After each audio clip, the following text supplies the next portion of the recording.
Hello, mask collectors and Halloween enthusiasts and monster movie lovers. Welcome once again to the Library of Horror Hotel, where it's time for episode 8206 of Creepy Cheapies with Dr. Lady. I'm Godot, and I finally showed up. You join us on a lovely day here in Chatfield, Ohio. It's a lovely day. The sun's shining, the birds are singing. We're enjoying a balmy 14 degrees today, with the 23 inches of snow that fell at 9:45 last night expected to have melted off completely by lunchtime as we continue to approach our projected daytime high of 104.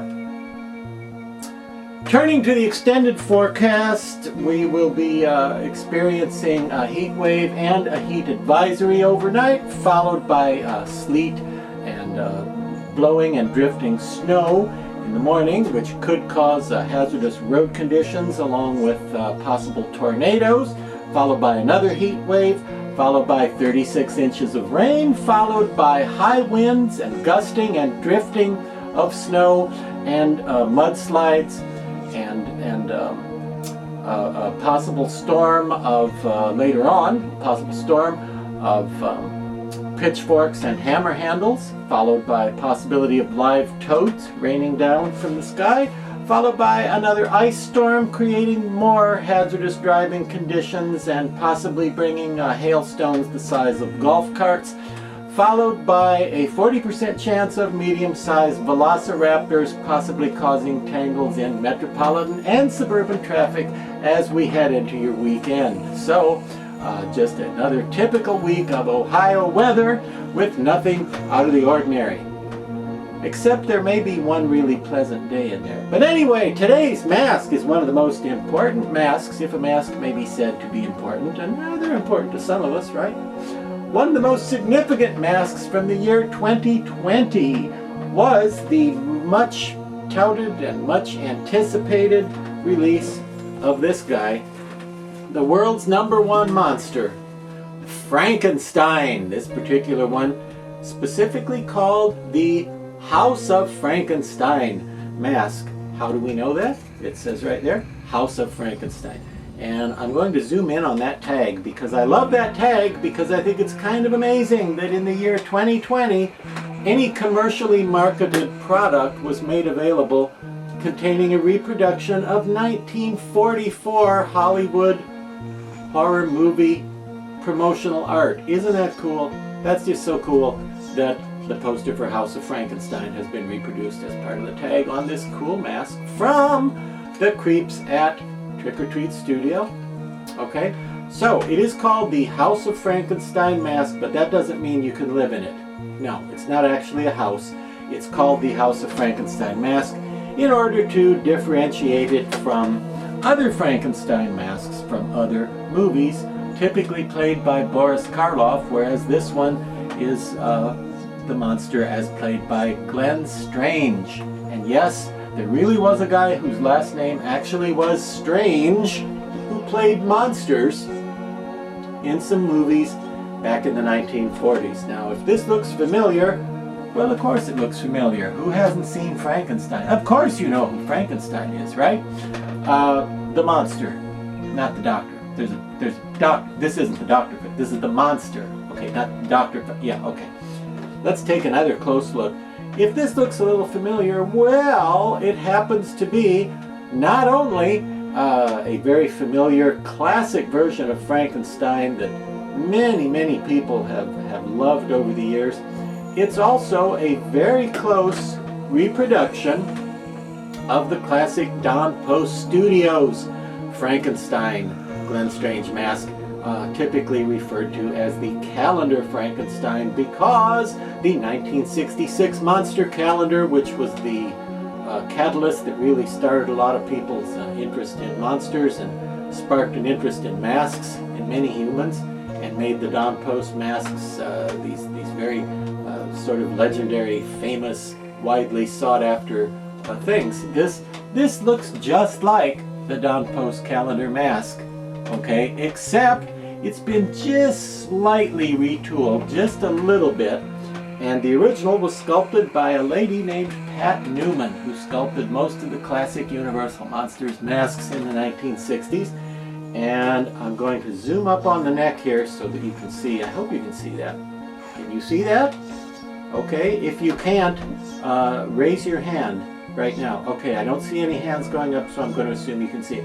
It says Newman Mabry because it was sculpted by, that's right, a guy named Newman Mabry. No, the original sculpture was the work of Pat Newman, so she's being credited here, given credit for her sculpture, and then the retooling of it, as I called it a moment ago, was done by Justin Mabry, one of the head honchos and chief cook and bottle washers at Trick or Treat Studios. So you got both names on there.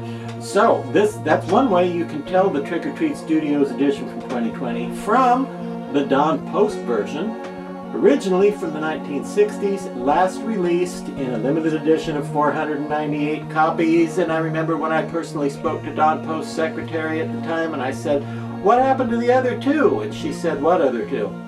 And I said, "Never mind.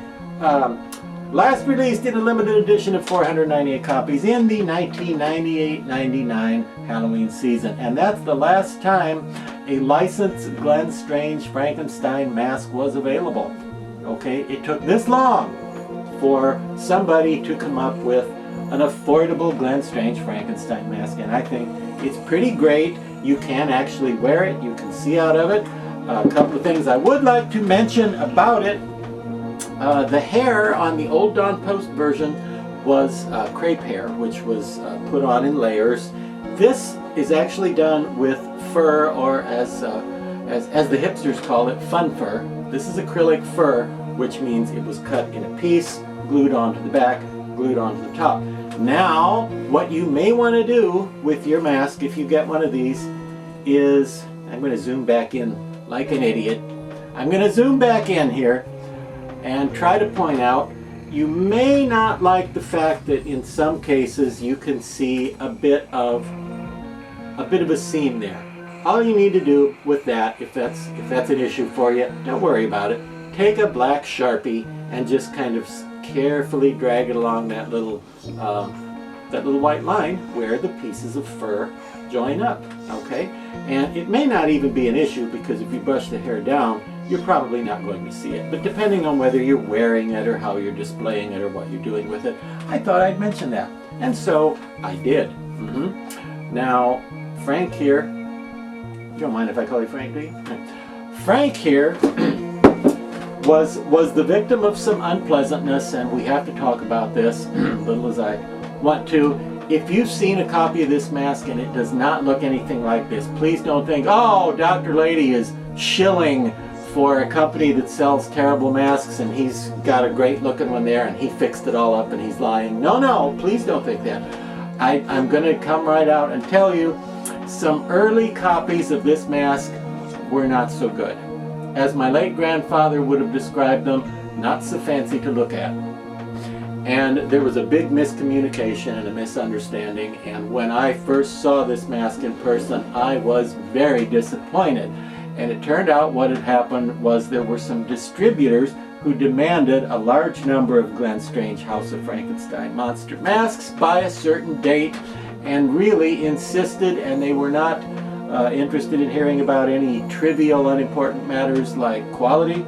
They just wanted a bunch of masks, and they wanted them now! You see? Right now. So the factory where these were being made had to throw a bunch of them together quickly and throw them in the mail, and the paint wasn't even dry before they went in the bags in some cases. The masks went from the factory directly to the distributors, and the people at Trick or Treat Studios offices did not get to see them. And so there was no point where there was any official approval or scrutiny going on of those first ones. So if you see one that doesn't look good at all, it could be one of those first ones. I would advise you, if you're going to buy one, buy it if you can't see one in person, like at an actual store, which I don't think they have those anymore, do they? No.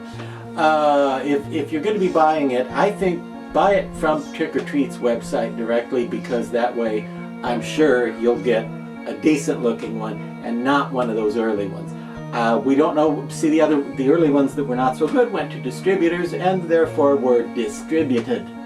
And I ended up with several of them myself and did not like them at all. So if you see one that has very superficial, rush-looking paint that just sort of basically very simplified, is hit in a very simplified, basic way and no detail to the paint, and the fur is sticking up and isn't glued down properly, and instead of these bangs it's just a circle stuck on it, and you think, oh, there's a sound that Snoopy used to make in the old cartoons. Disappointed Snoopy, he kind of had this kind of ow that he made. If you'll feel like that. If you get one of those, I don't know if they'll exchange it for a better one for you. I don't know if they will, but I would say buy one from Trick or Treat, because then I know you won't get one of those early ones that went out with the flaws and the poor finishing. You will get one that looks great. Now this one here, I have not done anything to it. This is right out of the bag, and sometimes I tell you when I go back and I add shading and do stuff to the masks, or Laura works on the hair. Not this one. This one is right out of the bag. One thing you might want to do, in addition to the white Sharpie business mentioned half an hour or so ago, one thing you might want to do, if you don't like this business, okay, there's a part there. Can you see that? He's got a part in his hair because they brushed it forward so that they could glue down these nice bangs in between his head clamps. There's a part there. If you don't like that and you prefer your Frankensteins to look more the classic early Frankenstein movie style of all the hair sort of coming out from a central point, like a sort of starburst design instead of a part, you can fix that with a comb, all right? And you can use hairspray on the fur. I would say hold a piece of cardboard or paper or something over the mask so you don't get hairspray on the paint. That would probably not be great, but you can customize the fur and work with it a little bit. Likewise, if you prefer more peaks and points and so forth, or if you want it to look sort of greasy and smudged, you can do those things, certainly. But the way it comes, if you get a good one and you don't get one of those early copies, I think you're going to like it, because I like them a lot. Once the flaws and errors were caught and the corrections were made and the upgrade took place. Now, I don't know that you're going to be able to see it, but there's a little bit of green, sort of a green tinge to his black hair, and I don't think it's going to show up on the video production that you're watching here, but in case it didn't, let me tell you, there's a little bit of green. It's very subtle in the hair, here and there, and you might think, why would he have green in his hair? Well, the early Don Post masks, including the famous calendar photo from 1966, looked like there were smudges of green slime kind of swiped into his hair just very subtly here and there. You still see black hair when you look at it, but if you look really closely, you can see a little bit of green schmutz smeared into his hair.